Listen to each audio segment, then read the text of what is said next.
अस्सलामुअलैकुम जी। लो जी गल सुनाइए ਤੁਹਾਨੂੰ कि ਰਾਈਆਂ ਦੇ ਮੁੰਡੇ ਨੂੰ 5 ਕਤਲ ਕਿਸ ਤਰ੍ਹਾਂ ਕਰਨੇ ਪੈ ਗਏ ਨੇ ਕਿ ਕਰਨਾ ਉਹਨੇ ਇੱਕ ਸੀ ਲੇਕਿਨ ਕਰਨੇ ਉਹਨੂੰ 5 ਪੈ ਗਏ। ਉਹਦੀ ਮਜਬੂਰੀ ਬਣ ਗਈ ਕਿ ਉਹਦੇ ਕੋਲ ਰਾਹ ਕੋਈ ਨਹੀਂ ਸੀ। ਡਰਾਈਵਰ ਨਾਲ ਉਹਨੇ ਗੱਲ ਕੀਤੀ, ਗੁਜਰਾਂ ਦਾ ਜਨਾਬ ਮੇਰੀ ਡਰਾਈਵਰ ਸੀ ਤੇ ਉਹਦੇ ਨਾਲ ਸੌਦਾ ਉਹਦਾ ਹੋ ਗਿਆ 2 ਲੱਖ ਰੁਪਏ ਦਾ, ਸਿਰਫ ਇਸ ਗੱਲ ਦਾ ਕਿ ਸਾਨੂੰ ਜਿਹੜਾ ਉਹ ਤੂੰ ਸਿਰਫ ਦੱਸਣਾ ਹੈ कि भी किन्ने बजे निकलते हैं और किन्ने बजे आते हैं और कित्थे जाते हैं, सिवाय इस गल के उस तो इलावा तेरी कोई ड्यूटी नहीं है। सौदा हो गया वह समझ लो कि ड्राइवर की जोड़े होंगे ना ये थोड़े जे चंद पैसों वास्ते जोड़े लोग मालकों को मरवाते हैं ना उन्हों का रहिंदा अपना भी कख नहीं। तो उन्होंने जनाब मेरी उहदे नाल सौदा हो गया। उस सौदा होने तो बाद जनाब मेरी उन्हों एक मुआहदा सी कि भी पेमेंट जी अद्धी पहला अद्धी बाद दी। उन्हें दस्या उन्होंने को भी इस टाइम दे विच असीं निकलना है तो असीं फलानी जगह ते जाना है तो राह दे विच जनाब मेरी तुसीं जिहड़ा अपना काम कर लिओ। इस वक्त उत्थे गए तो अगे इन्होंने नाका लाया सी।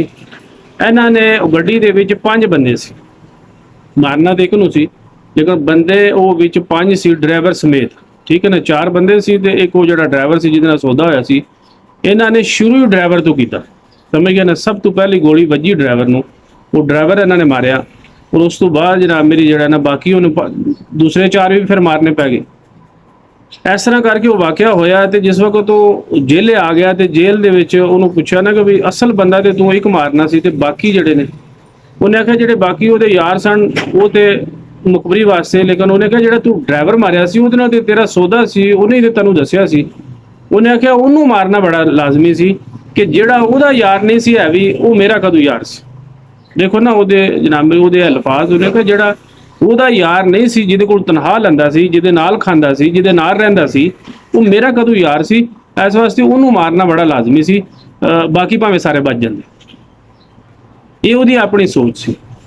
ये जराइम पेशा जिहड़े लोग ने इन्हां दीयां जिंदगियां बहुत थोड़ियां होंदियां ने। ये गल जनाब मेरी देखण च जिन्ना चिर ये जराइम दी दुनिया च होंदे ना इन्हां दी जिंदगियां 2-3 साल ही होंदियां ने। जिन्ने जल्दी जराइम करेगा, जिन्नी स्पीड ना करेगा उन्नी छेती जाएगा। ये 2-3 साल तो ज़्यादा जिंदा नहीं रहते। कोई चंद एक रह जान तो एक अलग मुजज़ है कि कोई ज़्यादा साल जी ले तो एक अलग बात है, वगरना ज़्यादातर इन्हां दी 2-3 साल तो बाद जिहड़े ने किरे ना किरे फड़क जांदे ने। एक लाइफ ही इस तरह दी है। हालांकि जेल दे विच तुसीं यकीन करो मस्जिदां ते मदरसियां च इन्नियां इबादतां नहीं होंदियां जिन्नियां जेलां दे विच होंदियां, क्योंकि जेल दे विच जिन्ने हज़ार कैदी है वो टोटली अल्लाह हू दी आवाज़ां आउंदियां ने और उहदे कोले जिक्र तो इलावा होर कोई फिक्र ही कोई नहीं होंदी। क्योंकि जो जेल च होंदा बंदा तो उहदे कोले होर सारे मामलात जिहड़े ने उहदे मुक्के होंदे ने, उहनूं कम होर कोई नहीं होंदा सिवाय अल्लाह दी ज़ात नाल डायरैक्ट होंदा है। वही उहदी सिफारिश है, वही उहदी जनाब मेरी सपोर्ट है, वही उहदी जो भी करना है वो अल्लाह नाल जनाब मेरी अंज उहदा लो होंदा है कि जे वो सुता है जागदा पिया मस्जिद टुरदा पिया ਉਹਦੀ पूरी कोशिश होंदी है कि मैं अल्लाह को माफ़ी माफ़ी माफ़ी माफ़ी। इबादत जनाब मेरी जी है ना वो जेलों के बहुत ज़्यादा कसीर तादाद नाल जिन्होंने लोगों को सज़ावां हो गई ने फिर उन्होंने तो होर ज़्यादा जनाब मेरी जो है ना इबादत वक्त गुजरता, क्योंकि उन्होंने तो पता होंगे कि असीं इन्ने साल उस तो बाद सानू जनाब मेरी जिहड़ी भी सज़ा होवे। दस्सण दा मकसद है सी कि एक तो जिहड़ा मुकबर होंदा है ना, मुकबर दी जीरो वैल्यू होंदी है। हाउ किसी भी शोबे नाल तलक रखदा होवे, पुलिस का हो जाए, किसी दफ्तर का हो जाए, किसी बंदे का हो जाए, किसी डेरे, यानी जिथे भी मुकबर होया ना मुकबर की कोई वैल्यू नहीं। मुकबर एक कुत्ते तो भी घट वैल्यू रखता, क्योंकि क्योंकि वो मुआवजा लैंदा है ना। जदों उन्हें रिश्वत लै ली अपना जनाब मेरी राम लै लिया फिर वो कादी वैल्यू जनाब मेरी लोग पैसे देते काम लैके जनाब मेरी वो कोई चौधर या कोई वैल्यू नहीं होंदी। बल्कि वो सब तो ज़्यादा अगर मैं कहना मुनाफिक जिहड़ा बंदा मुकबर जिहड़ा ये हदीस भी है ना कि इन्ना दुश्मन तो ना डरो जिन्ना मुनाफिक तो डरो, क्योंकि मुनाफिक तुहाड़ियां बगलों में बैठा है, तुहाडे नाल बैठा है, तुहाडे कोल खा रहा है, रह रहा है। ये जिहड़ी गल अगां पहुंचा देगा ना ये बहुत खतरनाक, क्योंकि दुश्मन के सामने खड़ा है उहदा ते वार करना और उहनूं जिहड़ा जवाबी वार करना जिहड़ा ये तो मैदानां दे विच जनाब मेरी हुंदा है। ज़्यादा खतरनाक है मुनाफिक। अल्लाह ताला इनू दुनिया ते भी जलील करता है और आखिर ते भी इहदी जिहड़ा ना इहदी जलालत दा सबब बनदा है मुनाफिक शख्स दा।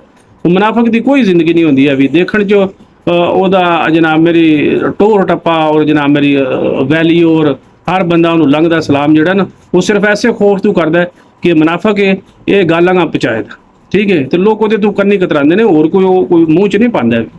ਇਸ ਵਾਸਤੇ ਜਿਹੜਾ ਮੁਨਾਫਕ ਹੈ ਉਹ ਸਭ ਤੋਂ ਜ਼ਿਆਦਾ ਬੇਈਮਾਨ ਬੰਦੇ ਦੀ ਉਹਦੀ ਜ਼ਿੰਦਗੀ ਆਖਰਤ ਤੇ ਦੁਨੀਆ ਤੇ ਹਰ ਪਾਸੇ ਉਹਦੀ ਚੰਦ ਲਮਹਿਆਂ ਵਾਸਤੇ ਲੋਕ ਇੱਜ਼ਤ ਕਰਨ। ਯਾਨੀ ਤੁਹਾਡੇ ਸਾਹਮਣੇ ਹੈ ਨਾ ਤੇ ਲੋਕ ਉਹਨੂੰ ਕਹਿਣਗੇ ਕਿ ਵੀ ਇਹ ਟਾਊਟ ਹੈ ਫਲਾਣੀ ਕੰਪਨੀ ਦਾ ਟਾਊਟ ਹੈ। ਜਦੋਂ ਟੁਰ ਜੇ ਲੋਕ 500 ਗਾਲ ਕੱਢਦੇ, ਠੀਕ ਹੈ।